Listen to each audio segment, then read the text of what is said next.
Brescia Borden was running late picking up her little sister from school. On her way, she spotted an unlocked bike.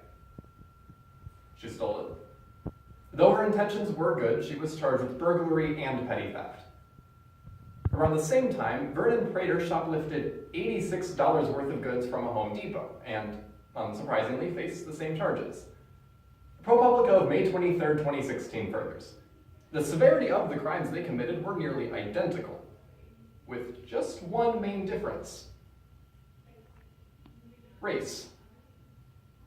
To determine their risk of recidivism, or likelihood of committing another crime, the court turned to an algorithm called COMPASS, or Correctional Offender Management Profiling for Alternative Sanctions. On a scale of 1 to 10, these were the scores COMPASS gave Brescia and Prater. Prater, on the left,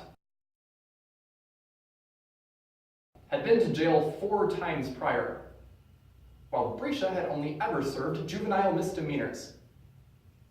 The Washington Post of October 10, 2016 reassures us.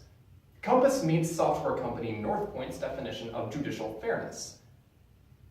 The only problem: Northpoint built COMPASS.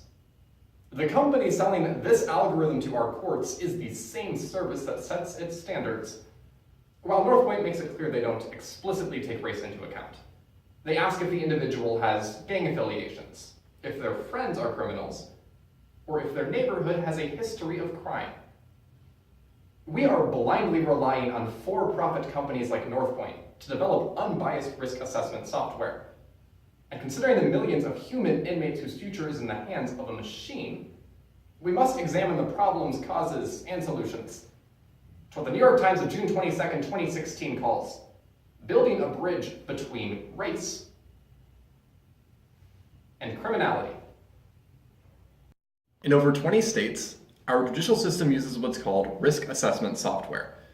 Now this, in theory, means a computer software that can determine whether or not a criminal will commit another crime. But in practice, it's skewed heavily against minorities. The COMPASS is a 137-point test that covers criminal history, age, sex, and so on. But the scores that it consistently pumps out are anything but justice. We have to be able to look at the solutions on how we can actually fix this risk assessment software problem. First, we need to call for increased accountability in risk assessment software. The Guardian on December 18, 2016 points to Google's current rendition of an algorithm that they're building that can actually determine if other algorithms are biased. This is the type of accountability that we desperately need, but it has to actually be implemented. I've already reached out to the court system in my home state, asking them to use this software once it's completed. And they agreed to check it out. And I cannot encourage you enough to do the same. Also in the description, I've included a list of phone numbers for your respective home state that you can call to not only make sure that they are being held accountable, but they can actually use this software to make sure that no injustice is served for any potential inmate. But finally, programmer bias must be addressed at its roots. Education. Kathy O'Neill, a mathematician from Harvard University, explores the role of education in her book, Weapons of Math Destruction. In it, she argues it is essential for us to implement ethics courses at all universities with a computer science program. I've put together an ethics course proposal for my home department, asking them to use it as a means of actually teaching ethics in computer science courses. The LA Times of December 30th, 2016 points to the University of Massachusetts, whose syllabus for their ethics course I've used as a model. I've included also in the description a copy of that syllabus, and in addition, a list that you can add your school's name to.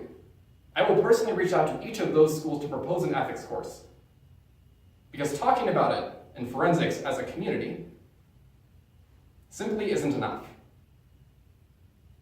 Northpoint's motto is advancing justice. Now let's make that a reality. Today, looking at the problems, causes, and solutions of risk assessment software has helped shed light on the dark side of our justice system. For too long, there has been a lack of accountability for risk assessment software, and it's time to change that. So, where are these two today? Brescia has continued as a law-abiding citizen, and Prater now serves an 8-year sentence for grand theft. Brescia's sentencing was not justice. But when it comes to deciding the future of millions of Americans, any margin of error is too large.